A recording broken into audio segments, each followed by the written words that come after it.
Hey, what's up, guys? This is Andrew Mil-Spec with Combat Art Training. I'm sitting here with George. We're gonna do garage talk today. We're gonna talk. First, we talk a little bit about the class that we did recently, Pistol Tactics 2. So, George, what is that class about? That class is all about getting your firearm or gun into the fight if you have no choice but to be able to defend yourself. We promote, if you can, to try to avoid conflict or try to avoid a shooting, but if it's immediate, unavoidable, and now and you have no choice, and a forcible felony is happening upon you or your loved one, you have a right to defend yourself, and that includes deadly force. So in that class, we take everything from a little bit of a warm-up drill to really what we call in-contact shooting, where you're actually in contact with a 3D target, because humans were 3D, all the way to running some drills through the VTAC barrier, Highsmith, and a few other drills. Which reminds me, go ahead and subscribe to, or what did I say? I don't know, like my Facebook page and my Instagram. Also, do the same for George, and you can see videos of us doing some of the drills on there. Let me just reiterate my Facebook page, because we're also in Pittsburgh, PA. The Facebook page for here in Florida is Blue Line Firearms Training Tampa for Florida. We'll link that in the description as well. But yeah, I liked it because it was like, it wasn't one of the classes where they're like, okay, now this is how we're gonna grip it. Here's 4 shitty ways to grip it and 1 good way to grip it, you know. So the I really like the warm up. That works very well. And then the fighting from retention to bad breath distance, that was a different method, and the things that we did in there made sense. I also like the 3D target. I want to get one of those now. And then specifically the prone positions were very effective, especially with the pistol. I want to see if you got some other cool stuff to do with a rifle. We could run those positions, believe it or not, with the rifle. When we teach our LE class, we actually not only teach those positions with their handgun, but we teach those positions with their long guns. And it is very effective for getting underneath a vehicle. It gets you super low. Yeah. And you're able to shoot if the tires on the vehicle are shot out, or even if you're somewhere where you got to get underneath something, you're able to do that, and you're able to effectively fire your weapon. I also like the movement too. Where you're talking about bend the knees a little bit. Right. Yeah. So it opens up your upper body like a turret, so that you can still walk in a straight line, but you're actually shooting at something to your right or left. And by just squatting a little bit or bending your knees allows you to open it up. So this class was designed for 4 hours, and we designed it just for 6 students maximum. We had a nice class. We had 4 students in it, and it flowed nicely. And I think we shot probably, what, 200, 250 rounds, somewhere around there. It wasn't a high round count. It's not a high round count, but it holds you accountable for the rounds that you're going to fire. Yeah, and also it was something where every round counted, and you could tell if you missed, and it hurt when you did. Also, the final drill too, I like, and everything had a nice little metric to see, how accurate and fast you were being, and. It was something new with each thing we did too. Right. Something that I wasn't used to. So that was a good learning experience. And that's what I wanted to do. I wanted to bring, this is for the advanced shooter, I wanted to get them out there and be able to kind of hit some high points. And a lot of things that we don't get to do on just a regular stagnant range, where you got to stand behind a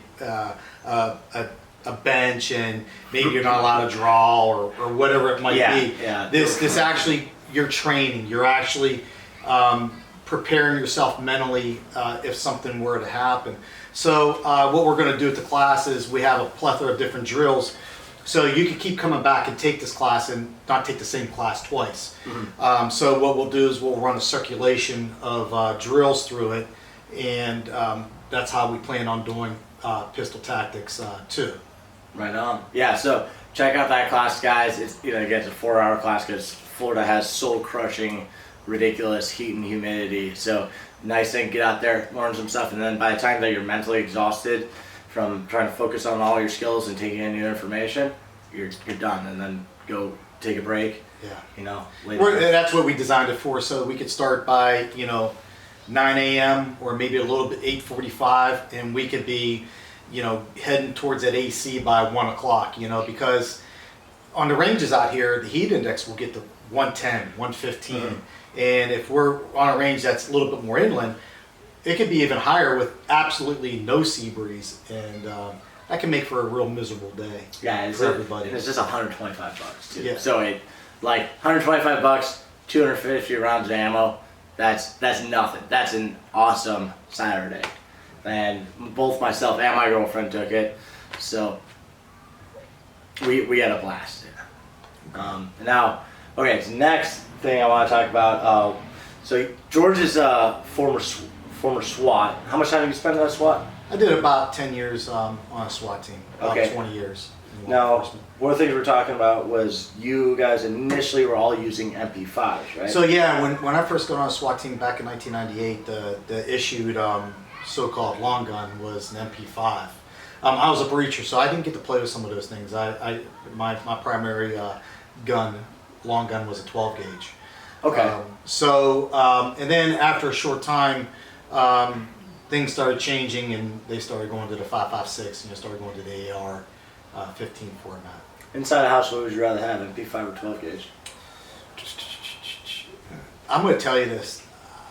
If I'm in close quarters, anything within 10 yards, I'll take a 12 gauge almost over anything. Yeah. Some double-up buck or a slug. It's just a vicious, violent weapon at close quarters. Right on. Double-up buck, you got 8 to 9 pellets at 32 caliber, all traveling about 1,250, 1,275 feet per second. That's pretty devastating. Yeah, I've actually been against shotguns for a long time. I still say it's retarded to be like, oh, it's just for wife or girlfriend, just get her a shotgun, and then the whole just rack it. It makes a scary noise and people run away. They don't run away from the guys. They don't run away. Or you don't have to aim them. And Yeah, you have to aim them. But That's a lot of bad advice. people outside of it, they also say give her a 12 gauge because what if there's a double feed on the AR-15, all this. She's not that common, and also you can ask my girlfriend, she'd way rather use my AR-15 than the shotgun any day. It's a little gentler on the body. Yeah. I understand that. It's a lot gentler. You could shoot. You shoot frickin' 25, 30 rounds or 50 rounds of double-up buck. It could kind of put a pound into you. Yeah, especially I would see if switching out my stock will help because I've been beating the fuck out of my face with it. But anyways, so how long did you guys use MP5s before you went to AR-15s?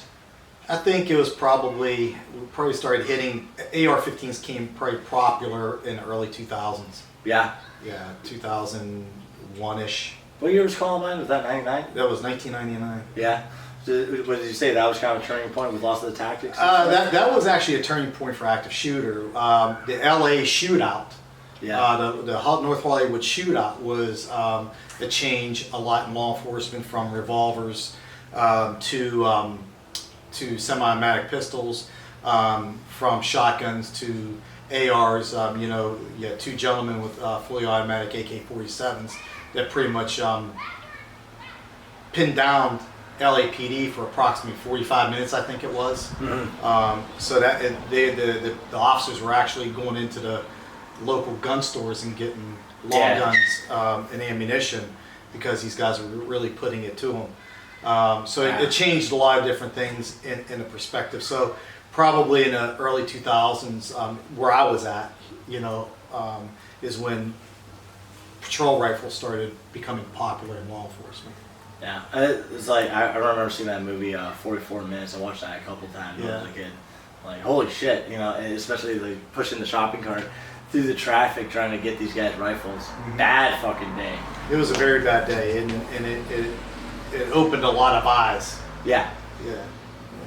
So, anyways, let's talk about rifles a little bit. So, one of the things that we were talking about earlier is everyone always wants a smaller rifle, especially like SBRs and AR pistols, and then they're worried about what barrel length. I got when I was properly trained in the Marine Corps to be a rifleman, clear rooms and everything. I was using an M16A4, right, 20-inch barrel. Well, what were you guys using on the teams? 16-inch. 16. And then you got your two rifles set up here. What is like kind of your philosophy on AR setup? I'm a simple man. I believe in simplicity, and I want it to be as light as possible. I don't have a lot of gadgets on mine. I believe in quality, so I believe in good quality iron sights. I believe in a good quality sling. You want to go? Yep. I believe in a white light if you're using it for home defense, and also believe in a good red dot system. So, anyways, this is my BCM, and all I have on this BCM is an aim point, and I have some Troy battle sights. This is a 14-inch barrel that's pinned, and a Savvy Sniper sling. So this is pretty much a basics of how my rifles are set up. Here you go, brother. Mm-hmm. I like this sling too. That's pretty sweet. I like them. Very simple. It just depends on how you like to run it. My other one is my Daniel Defense. This is my DD-M4 D9. I have an aim point on this one too. I also have Troy battle sights and a Savvy Sniper sling and a TLR1 light on it with a pressure pad. Oh, you do use the pressure pad? Yeah. That's all I have. That's probably the most I prefer on my firearm. But that's how I run mine. Yeah. And when I was in patrol or when I was on the team, pretty much that was it. You know what I mean? The white light is probably one of the most important things on there to be able to identify, make a discretionary shots, and then a good optic and good backup sights. Know where you're going. Exactly. Yeah, it's funny. That's something that's always neglected. I got like the same thing going here. I just am too poor for aim point right now, and I'm not gonna buy a cheaper red dot.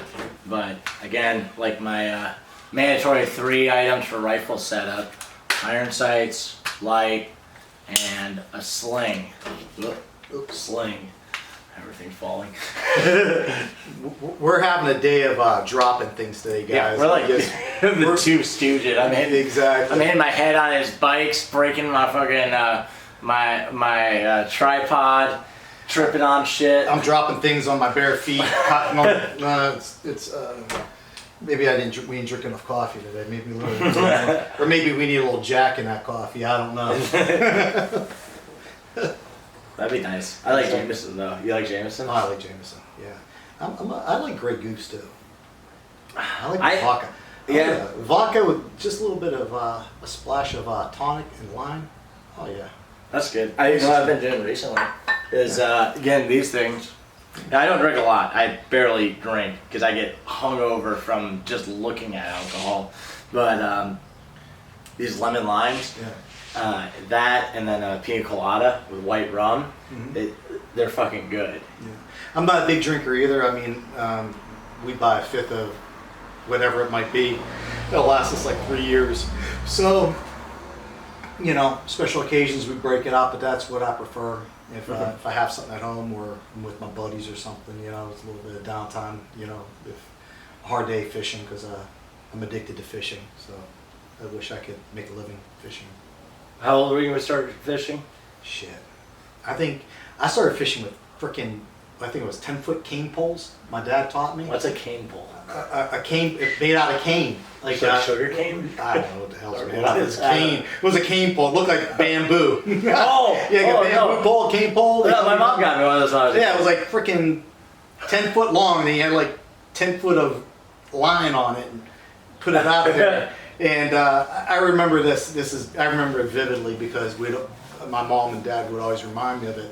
Yeah, my dad takes us fishing, and I think I'm probably 6 years old, 5 years old, and we got these cane poles, and all these guys are out there fishing, trying to catch this shit, and we got these dinky cane poles and some frickin' night crawlers, and we're flipping out there, and we're catching like some nice sized bass and everything. These people can't catch shit, and my sister and I are pulling these things on our probably back in the day there was no Walmart, but there's a place called Hill's Department Store. I don't know where we bought these things, but you know, we were pulling all these things in off a bobber, and everyone had all their gear set out, and we were just. I wish I would have kept those damn things. That's pretty cool. How do you even reel it in? You don't. You have to pull it in.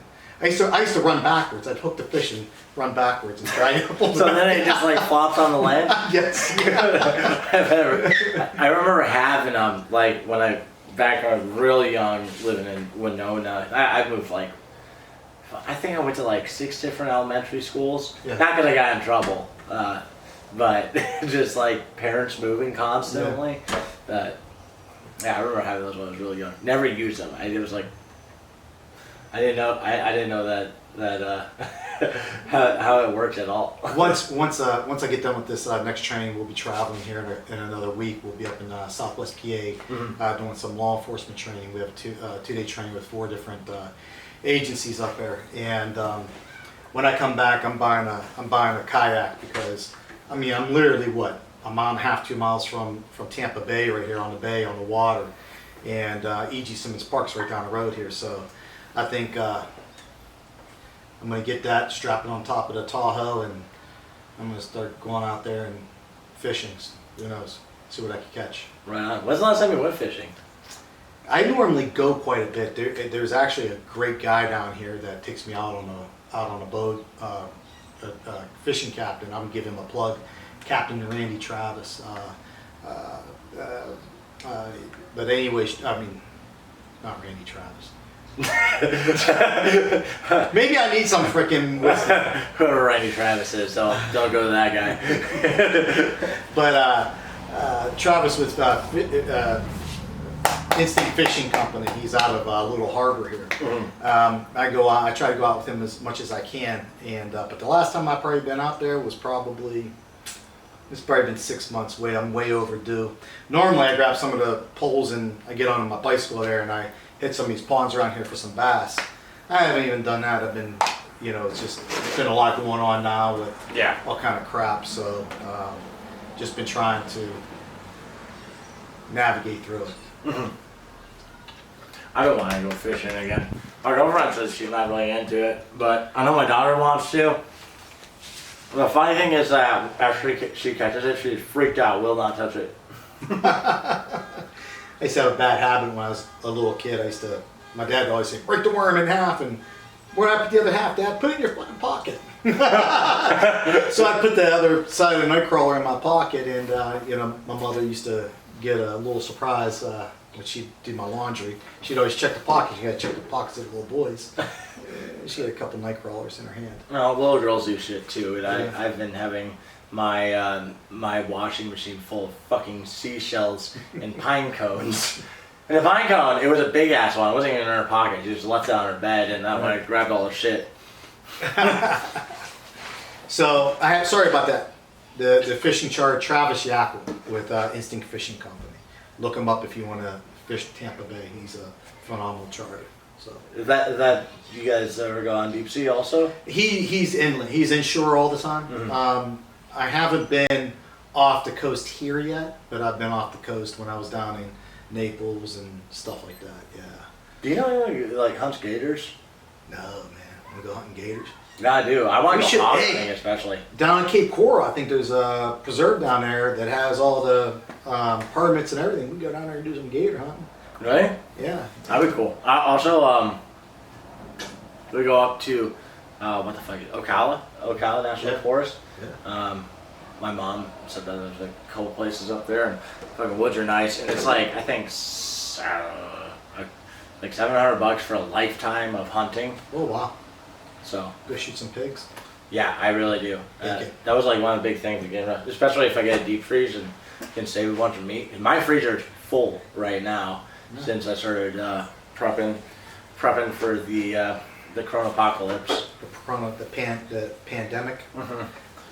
It's kind of weird what's going on. We were talking about that, and I was in law enforcement when all the other crap happened.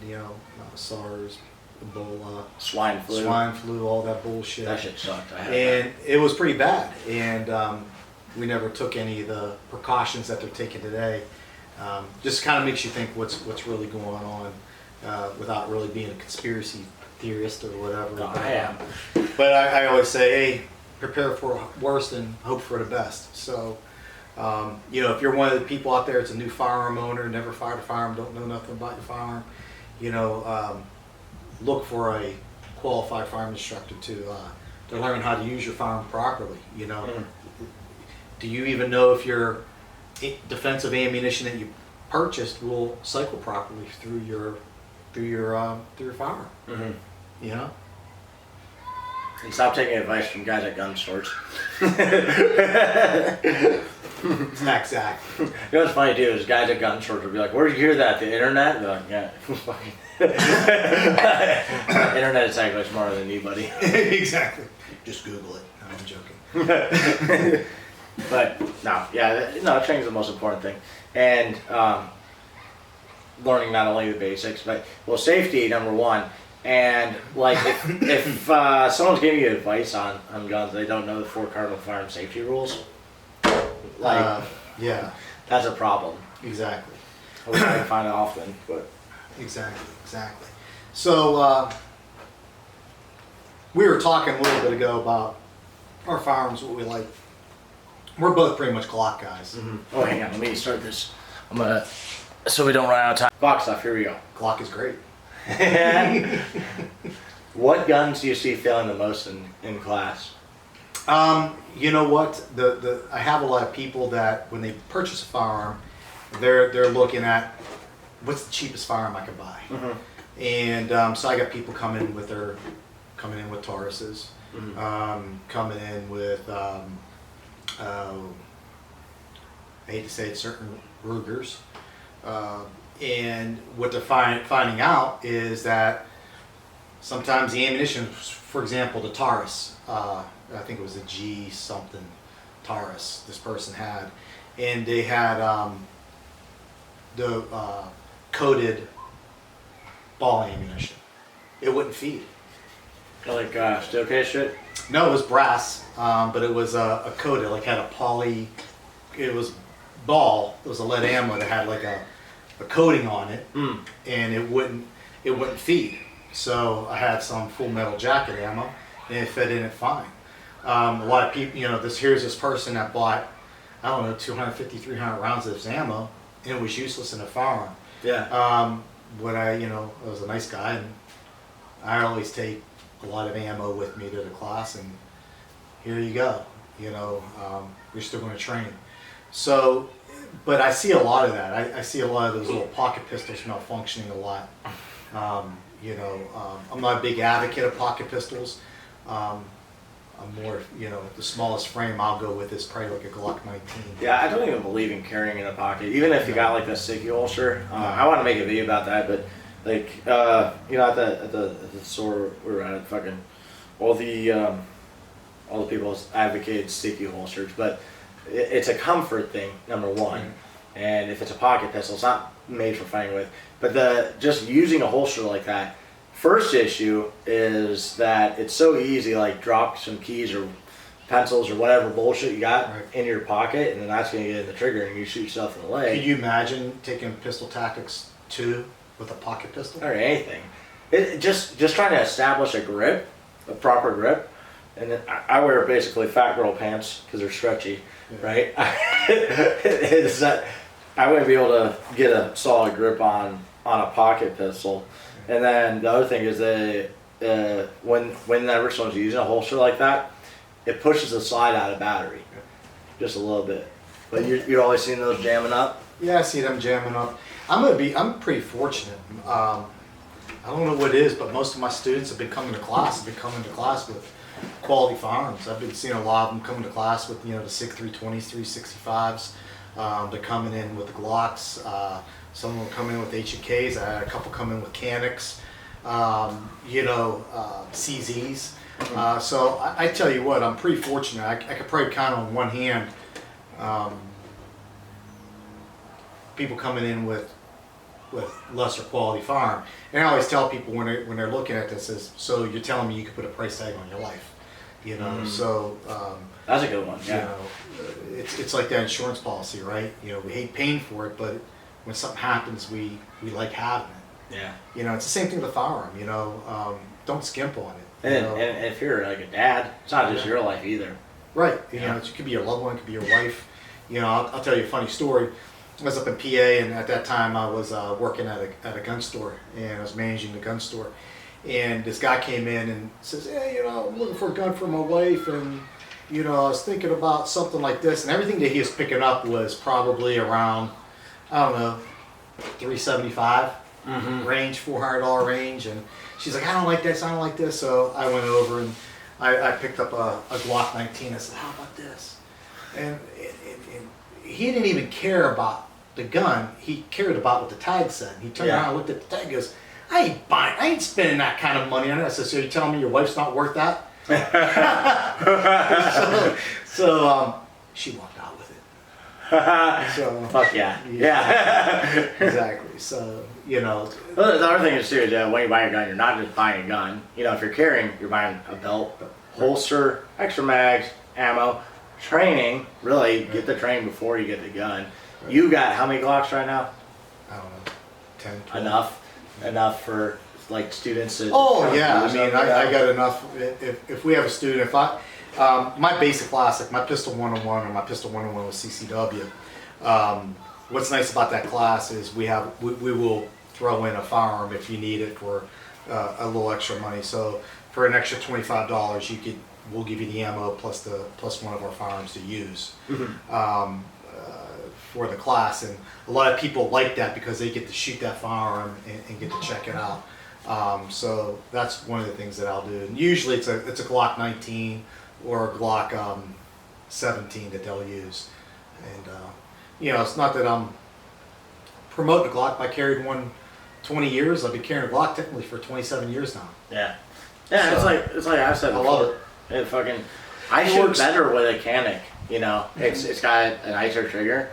But all that shit doesn't really fucking matter. I'm plenty accurate with a Glock, and I can pick up any pistol that doesn't absolutely suck and be pretty damn accurate with it. Is that sun blinding you off my forehead? What's that? Is that sun blinding you off my forehead? It was kind of funny. At first, when the sun was at one angle, it was covering your eyes. So it looked a little bit evil. No, it's blinding me. And then it simulated like hair growing in. And I can see you now. I should get some good lights that we could bring in. But sorry, the production's not that great on your free video. Yeah, we're in a garage.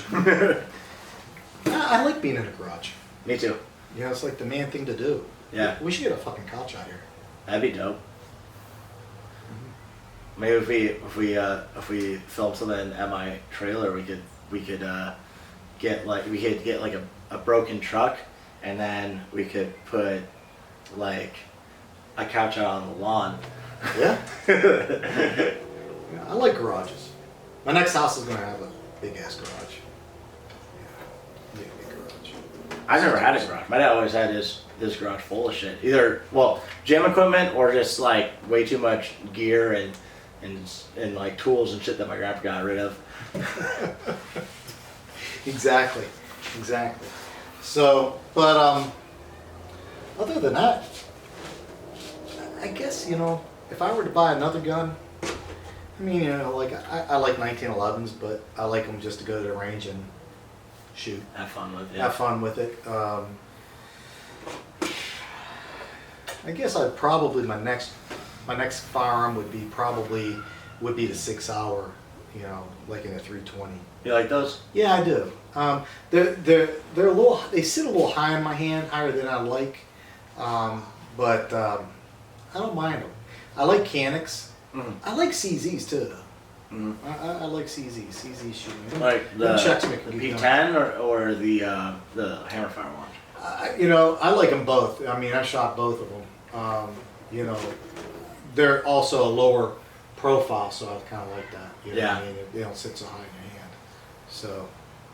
I first got a Sig 1911, and I got two 320s, and then I switched to Glock. Reason being was with 320s, that was when like the drop fire thing was going on. Yeah. And I was like, that's dumb, that shouldn't exist. Number two, was it would not reliably go to slide lock for me. Not that it needs to, Was your but hand?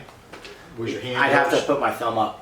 So your thumb was holding a slide lock. Yeah, up. I don't. Or slide lock down. I mean, and it was. I had that happen for the first time with my Glock today. I probably got 4,000 or 5,000 rounds to it, so I've never had it happen other than that. See, I had a Glock 33, SIG 357, and my thumb would always keep that slide lock down, and it would do the same thing. Mm-hmm. And that was the only Glock that I put up for adoption.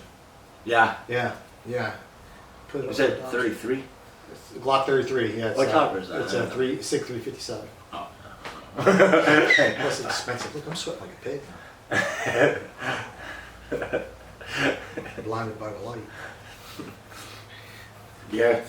But yeah, after, I mean, I already got my video on why I choose Glock pistols, but fucking, the other thing was I spent $400, excuse me, $200 on 4 extra magazines for the 320. Before all this BS happened, you could go on CDNN Sports and get Glock magazines for $19.99. Yeah, well you can get them still, Big Daddy Unlimited right now. Oh, they're still $19.99? Yeah. Oh, wow. Factory. Wait, don't you have to join that? Isn't that a Yeah, it's like $10 a month, but Oh, it okay. pays for itself when you buy 1 magazine. So. Okay. Yeah, Yeah. but but prices have went up. I think once the election's over and things are over, I think prices will come down. Trump gets back in office. Yeah. If he doesn't, Which, by the way, I cannot wait for the debates. Me neither. As long as Biden stays in, I cannot wait. Biden. What was it? What was it he said? How many, like 150 million Americans have died in the past 15 years? With from your gun violence? AR-14? What a fool. Or he tells everyone, go get a shotgun, double barrel shotgun, and if someone's at your house, just point it in the air and pull the trigger, he said. Remember that? Yeah. Yeah, you have to. I'll show it to you after this. But one of the he used to be an instructor at Tactical Response. He was like a student YouTuber. He was doing lots of good stuff with that, and he became an instructor at Tactical Response. Yep. But he has amazing, hilarious songs. He has the Joe Biden's "Buy a Shotgun" song, which I didn't hear that. I'll I link gotta that hear in the that. description too. That's That gonna shit's Yeah, hilarious. see that. Where that light's crushing it. Yeah. All right, guys. Well, fucking. Hope you enjoyed. Hope you learned anything or learned something. Excuse me, learning. Maybe. And you got anything else you want to add? No, just check me out. Love to see you in one of our classes. Give us a try. And guys, train hard, be safe. And remember, train saves lives. That's my new my cutout line. Okay. You like that? I like that. Cool. All right, guys. Take care. Bye.